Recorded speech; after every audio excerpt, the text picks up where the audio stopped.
ક્યાંક સરસ રીતે સ્થિર થયું છે અને એના માટે એ એલડી મ્યુઝિયમનો અંતઃકરણપૂર્વક આભાર માને છે.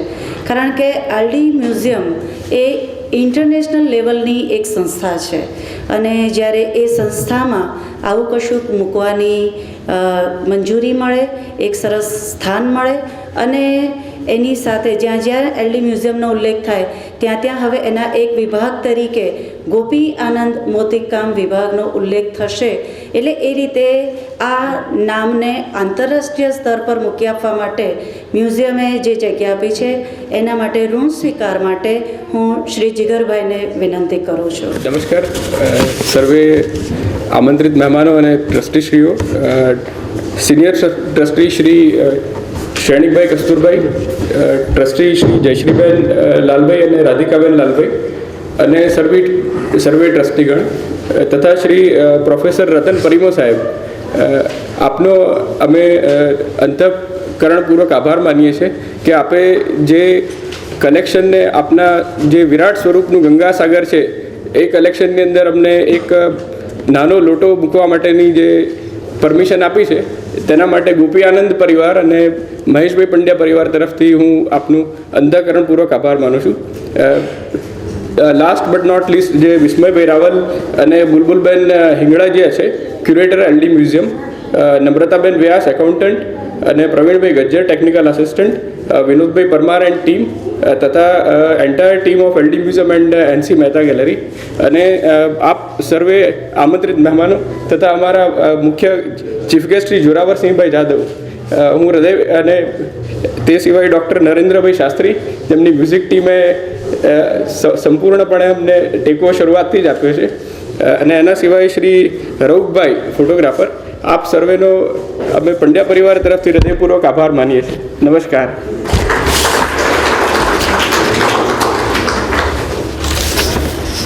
જીગરભાઈએ તો આનો આભાર માન્યો છે, પણ મને પણ આ ક્ષણે કંઈક ઉમેરવાની ઈચ્છા થાય છે. જ્યારે મહેશ કાકા અહીંયા આગળ આ આખો સંગ્રહ લઈને આવ્યા હતા અને અમે અહીંના જે ટ્રસ્ટીઓ છે એમાંના એક રાધિકાબેન સાથે અમારી મુલાકાત થઈ હતી અને રાધિકાબેને એટલા બધા ઉમળકાપૂર્વક આ આખી વાતને વધાવી હતી, એક વાતને એટલી બધી ઝીણવટપૂર્વક એમણે જોઈ હતી અને એમના મનમાં એ વખતે એટલો બધો ઉત્સાહ હતો કે ભવિષ્યમાં જો ક્યાંક અનુકૂળતા હશે તો આજે જે વસ્તુ અહીંયા આગળ ફોટોગ્રાફ સાથે મુકાઈ છે કે એમને આ વાત હતી મનમાં કે ભાઈ બારસાત છે કે ટોડલિયા છે તો કોઈક અજાણ્યું જોશે તેને કેમ સમજાશે કે આ ટોડલિયો છે કે આ બારસાત છે કે આ પછી બારી છે કે શું છે. તો કેમ કરીને આ જે વસ્તુઓ છે એને સમાજ સાથે જોડી આપવી અને એટલે એમણે તો જો કદાચ એમણે તે દિવસે જે રીતે વાત કરી હતી અને જો ભવિષ્યમાં ક્યાંક અનુકૂળતા હશે તો એમની તો ઈચ્છા એવી હતી કે નાનકડો ક્યાંક દરવાજો ઊભો કરી અને ત્યાં ટોડલિયા અને બારસાટ લગાવાય અથવા તો ક્યાંક ગાય અથવા તો બળદ જેવું મુકાય જેના શિંગડા ઉપર એનું જે શિંગડિયું છે કે અથવા આપણે જે હવે આપણે પાવર પોઈન્ટમાં જોવાના છીએ તો એને આપણે એવી રીતે ડિસ્પ્લેમાં મૂકીએ કે જેના કારણે કોઈને પણ જોઈને તરત ખ્યાલ આવે કે આ વસ્તુ શું છે. કારણ કે તમે એમને જ્યારે જોશો તો એક ચાકડો એવો છે કે જે આપણને તરત સમજાય છે કે શું છે, પણ બીજી અનેક વસ્તુઓ એવી છે કે જે નથી સમજાય એવી. તો રાધિકાબેન આપે એ દિવસે જે ઉત્સાહ બતાવ્યો તો એના માટે પણ અમે એટલા જ આભારી છીએ. Thank you.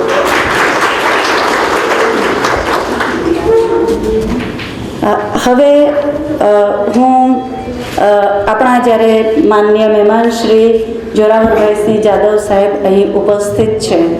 જોરાવરભાઈ જાદવ એટલે સાહિત્યમાં જે કોઈ પણ લોક સાહિત્યમાં જે કોઈ પણ થોડું ઘણું વાંચતું હોય એના માટે આ નામ બિલકુલ અજાણ્યું નહીં હોય. અમને ખૂબ આનંદ છે સાહેબ કે આપ અમને સમય ફાળવ્યો છે. હું હેતલબેનને વિનંતી કરીશ કે જેમ જે કોઈ પણ પરિચયના મોહતાજ નથી એવા જોરાવરસિંહ જાદવ સાહેબનો સહેજ ટૂંકમાં પરિચય આપે.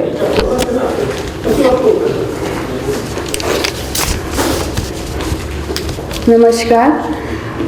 આજના સમારંભના મુખ્ય અતિથિ શ્રી જોરાવરસિંહ જાદવજી સાહેબનો પરિચય આપવો એ થોડીક અઘરી જ વાત છે.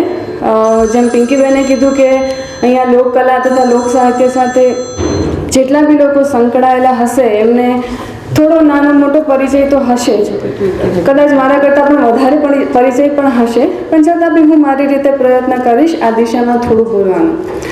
જાદવ સાહેબ આપણી ગુજરાતની લોકકલા તથા લોકસાહિત્ય ક્ષેત્રના એક નામાંકિત વ્યક્તિ છે. તેઓ મૂળ તો ગુજરાતના ધંધુકા તાલુકાના આકરુ ગામના વતની છે. તેઓ શ્રી ગુજરાત લોકકલા ફાઉન્ડેશનના સ્થાપક તથા મેનેજિંગ ટ્રસ્ટી છે અને આ સંસ્થા દ્વારા તમામ લોક કલાકારો લોક સાહિત્યકારોને ઘણી બધી આગળ ઓપોર્ચ્યુનિટીઝ મળી છે. સામાજિક તથા આર્થિક રીતે એ લોકોના ઉત્થાન માટે સાહેબે ઘણા બધા કાર્યો કર્યા છે અને જેથી આપણી આ લોક સંસ્કૃતિ તથા લોકકલા દેશમાં વિદેશમાં ખૂબ જ પ્રખ્યાત છે અને જીવંત રહી છે. જાદવ સાહેબે લોકકલા તથા લોક સાહિત્યના ક્ષેત્રમાં ઘણા બધા પુસ્તકો લખ્યા છે તથા ઘણું બધું સંપાદન કર્યું છે અને આમાંના અમુક પુસ્તકો પાઠ્યપુસ્તકો તરીકે શાળા તથા યુનિવર્સિટી કક્ષાએ પણ માન્યતા મળી છે, જે આપણે અત્યારે હાલમાં ઘણા શાળા તથા યુનિવર્સિટીઓમાં ચાલે છે અભ્યાસક્રમના રૂપે. તેમના અથાક અને અવિરત પુરુષાર્થને કારણે આપણા ઘણા લોક સાંસ્કૃતિક કલાકારોને રાષ્ટ્રીય તથા આંતરરાષ્ટ્રીય ફલક પર પોતાની કલા રજૂ કરવાની પણ એક તક મળેલી છે.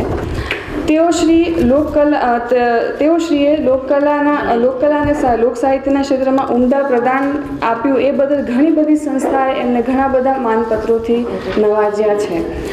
તો આ સાથે હું શ્રી જોરાવરસિંહ જાદવને આ પ્રસંગે 2 શબ્દ બોલવા આમંત્રિત કરીશ. એક સેકન્ડ. જાદવ સાહેબને આમંત્રણ આપીએ તે પહેલાં હું પરિમુ સાહેબને વિનંતી કરીશ કે તેઓ જાદવ સાહેબનું સ્વાગત કરે.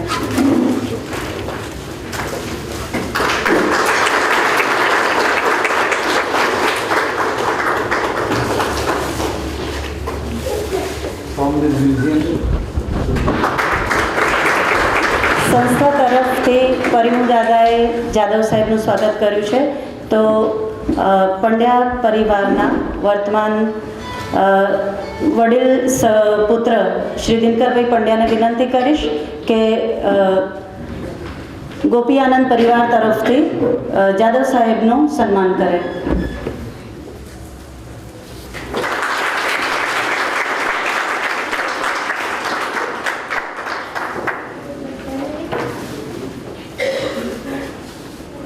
હવે શ્રી મહેશભાઈ પંડ્યાને વિનંતી કરું કે તેઓ પાવર પોઈન્ટ દ્વારા અહીંયા આગળ જે બીડ્સ વર્ક અપાયું છે એના વિશે આપણને માહિતગાર કરે. મોતીકલા શું છે અને એના જે નમૂનાઓ છે એના વિશે તેઓ પરિચય આપે. શ્રી મહેશભાઈ પંડ્યા. ગોપી આનંદ પરિવાર વતીનો આપ સૌને આવકાર તમને ઘણો આનંદ થાય છે. ખાસ કરીને જે અત્યારે આપણે જે સમારંભ માટે ભેગા થયા છીએ એ સમારંભ જે મૂર્તિકામ છે એ મૂર્તિકામમાં હકીકતે બહુ સૌરાષ્ટ્રની લુપ્ત થતી જૂની કલા છે અને જે અહીંયા નમૂનાઓ રજૂ કરવામાં આવ્યા છે એ લગભગ સમજો કે 80 વર્ષથી આજુબાજુ જૂના હશે જ. અને સમગ્ર જે મૂર્તિના નમૂના છે એ બધા પથ્થરિયા મૂર્તિના છે કે જે લગભગ કહેવાય છે કે મદ્રાસમાંથી આયાત થતા હતા. પરંતુ છેલ્લા લગભગ 10-12 વર્ષથી તો એ મૂર્તિ બજારમાંથી પણ લુપ્ત થઈ ગયા છે. એટલે ખાસ મારે કહેવાનું કે સૌરાષ્ટ્રના જ્યારે બહેનો દીકરીઓ નાની હતી ત્યારથી જ એ લોકોને એના આણામાં લઈ જવા માટે ભરત ગૂંથણની ટેવ પાડવામાં જ આવતી હતી અને સાથે એમ કે તમારે જો તમે જેટલું સારું ગૂંથીને લઈ જશો એટલું તમારા સાસરામાં તમારું સારું દેખાશે અને તમે કેટલું જાણો છો એ તમારે ત્યાં એમ કે વાહવા થશે. એ બધી બહેનો સમજીને સામાન્ય રીતે તોરણ, ચાકડા અને જે બારસાક જે આપણે મૂકેલા છે એ લોકો ખાસ પોતાના ભવિષ્યમાં જે ઘરમાં જાય એ ઘરનો કેમ શણગાર વધે એ માટે ખાસ કોશિશ કરતા હતા. એ નમૂના આપણે મેં રજૂ કર્યા છે અને જે મેં અહીંયા નમૂના આપ્યા છે આપણી પાસે એ હું આપણે હવે થોડું એના વિશે માહિતી આપીશ. હવે જે આ કળશ છે આ શુભ કળશ આને મંગળ કળશ કહેવામાં આવે છે અને આ મંગળ કળશ ખાસ કરીને જ્યારે જાનને સામયા તરીકે ઉપયોગમાં બહેનો જે કુંવારિકા બહેનો હોય છે એના માથે ઈંગોળી મૂકી અને જાનનું સામયું કરવામાં આવે છે. અને આમાં આ જે છે એમાં જે નીચેનો લોટો છે એ કાચનો લોટો છે. સામાન્ય બહુ ઓછી વસ્તુ લોકો વાપરે છે, પણ આ કાચના લોટા ઉપર મોતી ગૂંથેલા છે. પછી સામાન્ય રીતે આપણે પિત્તળ કે તાંબુ કે જે ધાતુના જે બને લોટા એના ઉપર કરતા હોય. પર્ટિક્યુલરલી આમાં ખાસ લોટો જે છે એ કાચનો લોટો છે. નેક્સ્ટ, આ નંદાવર્ત છે. એ ખાસ કરીને જે આપણે શુભ પ્રસંગો હોય છે ને ત્યારે એને એમાં ખાસ કરીને જૈનોમાંનો ખાસ ઉપયોગ થાય છે, અને એને સાદી ભાષામાં આપણે જેને કે ઘોબારી પણ કહેવામાં આવે છે. નેક્સ્ટ, આપણે મંગળ કળશની શુભ વાત કરી. હવે આપણે ગણેશ સ્થાપન તરફ જઈએ. આપણે જે કાર્યક્રમમાં જઈએ છીએ એ આપણે શુભ શરૂઆત કરી હતી મંગળ કળશથી. મંગળ કળશ પતી ગયું પછી આપણે નંદાવર્ત લીધું. હવે આ ગણેશ સ્થાપન એટલે ખાસ કરીને જ્યારે લગ્ન હોય છે તો પહેલાં જમાનામાં એવું હતું કે ચિત્રા તો બહુ ઓછું હતું, એટલે બહેનો આ પ્રમાણે લગભગ બધા જે ગણેશ હોય છે એ લગભગ પંચખોણામાં જ હશે. એટલે શું કે એની 5 સાઈડો હોય છે, એમાં આજુબાજુ રીધી સીધી હશે, વચ્ચે ગણેશ છે, બાજુમાં એ પોતાની રીતે ઉપર મોર મૂક્યા છે, પછી નીચે હાથી છે 2 ફૂલ. એ જે બહેનોમાં જે કલા હતી એ કલાની એ લોકો પ્રદર્શન કર્યું હતું, અને 3 મૂર્તિનો નમૂનો છે. નેક્સ્ટ, હવે આપણે જોઈએ કે જે નમૂના આપણે આપ્યા છે અહીંયા મ્યુઝિયમમાં મૂક્યા છે એ આપણે જોઈશું. નેક્સ્ટ,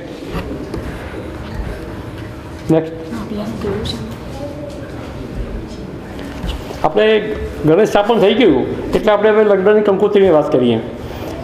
સામાન્ય રીતે લગ્ન જ્યારે લેવાય છે પહેલાં ગણેશ સ્થાપન થાય છે. એ ગણેશ સ્થાપન થઈ ગયું એટલે આપણે લગ્ન ઉપરની કંકોત્રી રચીએ. આ લગ્નની કંકોત્રી લગભગ 1941ની છે, અને બહુ રેર વસ્તુ છે. અને આ વસ્તુ જે મારા પાસે જૂની આવી હતી એ ઝેરોક્સમાં આવી હતી, એમાંથી પછી મેં નવી કરાવી છે. પણ એનું કંકોત્રીમાં એવું છે કે થોડી વાત કરી લઉં તો લગ્ન ભલે 2 વાર થાય પણ કંકોત્રી એક જ વાર છપાય છે. કોઈ કારણસર લગ્ન કંકોત્રી એક જ વાર છપાય છે, એટલે એક જ નમૂનો છે મારા પાસે. આમાં 2-3 નમૂના નહીં મળે. નેક્સ્ટ, લગ્ન પછી આપણે જે મહેમાનો આવે તો આપણે આવકારવા માટે ઘર શણગારીએ છીએ. તો ઘર શણગારવા માટે આ તોરણ છે, અને તોરણ માટે એવું કે તોરણની અંદર આપણે જોયું હશે કે સામાન્ય રીતે લગભગ ઇવન જે કોથળીઓ હોય છે જેને કે કોથળી સારી રસમ કહેવામાં આવે એ કેમાં હોય છે સામાન્ય રીતે. વચ્ચે શ્રીનાથજી હોય છે, ગણેશ હોય છે, જે પોતાના જે કુળદેવ હોય એ લોકો મૂકે છે સામાન્ય રીતે, અને આજુબાજુ જે આપણે જોયું એ પ્રમાણે અલગ ડિઝાઇન એ લોકો દે છે. અને આ તોરણની અંદર જે એના માલિક છે એનું નામ લખ્યું ધીરુ લક્ષ્મણ સાવલિયા. નેક્સ્ટ, અને પાછળ આ નીચે ગામનું નામ લખ્યું છે, જે ગામ એનું વેરાવદર છે. એટલે જે બનાવ્યો છે એ પોતે વેરાવદરના હશે અને એનું નામ લખ્યું છે. નેક્સ્ટ, આ અલગ રીતે છે. આપણે પહેલાં આગળ નમૂનો જોયો એમાં ઉપર આપણા પેચવર્ક હતું નહીં, આમાં પેચવર્ક છે. નેક્સ્ટ, પણ આપણે અલગ નમૂના છે. જેમ કે આપણે નીચે આપણે જોયું કે ગાય છે, પછી શ્રીનાથજી છે, આ બાજુ 2 મોર છે, ઉપર પેચવર્ક છે, ઉપર આખી સિરીઝ પોપટની લીધેલી છે. નેક્સ્ટ, આ અલગ છે અને ડિઝાઇન અલગ છે. આ નમૂના જોતાં એવું લાગે છે આપણને કે આપણે જે નમૂના જોયા એના કરતાં એના પછીના નમૂના હશે. કારણ કે આગળના જે આપણે નમૂના જોયા ને એ લગભગ એની ટ્રેડિશનલી એક સરખી જ હોય છે, કે જેમાં આપણને ફિગર જોવા મળે, ફૂલ, વેલ, હાથી, ઘોડા, પોપટ, મોર વગેરે. આમાં ઉપર છે જ આપણે લોકો બેલ ઉપર ગયા છે, જેને ઘંટડી કહીએ ને એ ટાઈપના ફૂલ લીધા છે. અને જે નીચે છે એ ઓમ સામાન્ય રીતે મંદિરમાં મૂકવા માટે એ કે આપણું શુભ ચિહ્ન જે ઓમ છે એનો લોકો ઉપયોગ કરે છે, એ એટલા માટે ઓમનું બનાવ્યું છે. નેક્સ્ટ, આ પણ એ જ પ્રમાણે છે, તોરણ જ છે આના. અને આની અંદર આ લોકોએ નીચે જે લટકાય છે જેને આપણે લટકણિયા મોતી કહીએ એ નીચે મૂકેલા છે બોટમમાં. અને આ જે છે નીચે ઝૂલ લીધેલી છે, એ જે લગભગ 8 કે 9 તોરણ છે. આમાં બધાની ડિઝાઇન એકદમ અલગ છે. ઉપર જુઓ તમે, આમાં જે ઝાડ બનાવ્યું છે એમાં નીચે કુંડું મૂક્યું છે, કુંડા ઉપર સાઈડમાં ફૂલ લીધા છે. નેક્સ્ટ, હવે આ ઘર શણગારાઈ ગયું, કંકોત્રી લખાઈ ગઈ એટલે ઘર શણગાર. સામાન્ય રીતે આ જે 2 સાઈડમાં છે એ 12 શાક છે જે આપણે સામે જોયા હશે. અહીંયા પાછળ પણ છે. હા, અહીંયા પાછળ પણ છે. ઉપર તોરણ છે અને પેલી બાજુ બે છે ખૂણામાં, એને ટોડીલા કહેવાય. અને આની હવે વચ્ચે ખાલી કલ્પના કરી લો કે વચ્ચે તમારે બારણું છે, ઘરનું બારણું છે. હવે કેવું સુંદર લાગતું હશે ઘર શણગારવા માટે. થોડી વાર કલ્પના કરી લો કે આ બારણું છે આપણે ઘરનું અંદર આવવાનું અને બાર આ પ્રમાણે લગાવેલું છે. પેલી બાજુ ફોટો છે. આ જે સારા ફોટો છે અંદર એ આપ જોઈ લેજો. નેક્સ્ટ આ પણ એ 12 શાખ જ છે જે આપણે જોયા એ પ્રમાણે. આમાં ચીના જ મૂકેલા છે ઉપર નીચે પેટર્નમાં લીધા છે લોકોએ. નેક્સ્ટ આ પણ સિંગલમાં છે કે ઉપર ઝાડ મૂક્યું છે, પછી પ્રાણી બનાવ્યું છે, પછી બાળક છે, ગણેશજી છે અને નીચે કળશ છે અને ફરી નીચે ટ્રેડિશનલમાં પ્રાણી નોંધેલું. હવે આ ચાકડા છે. આ ચાકડા સામાન્ય રીતે ઘરની અંદર શોભામાં વપરાય છે. આ લગભગ પેરમાં જ હોય છે. અને આપણે જો સૌરાષ્ટ્રની કે કોઈ વાંચીએ છે વાર્તા તો પહેલાં એમ કહેવાતું હતું કે મહેમાન આવે ને એટલે ચાકડા પાછળ એ આ નહીં, એ ભરતના આવે છે બેસવા માટે, કે જે લગભગ કથીપાના હોય છે, રેશમના કથીપાના, કે ભાઈ મહેમાન આવ્યા કેમ કે ચાકડા પાથરીને એનું એમ કે એનું સ્વાગત કર્યું. હા, અને આમાં ખાસ એ છે કે જે બાજુ ઉપર 4 આપેલા છે એ 4 મિરર છે.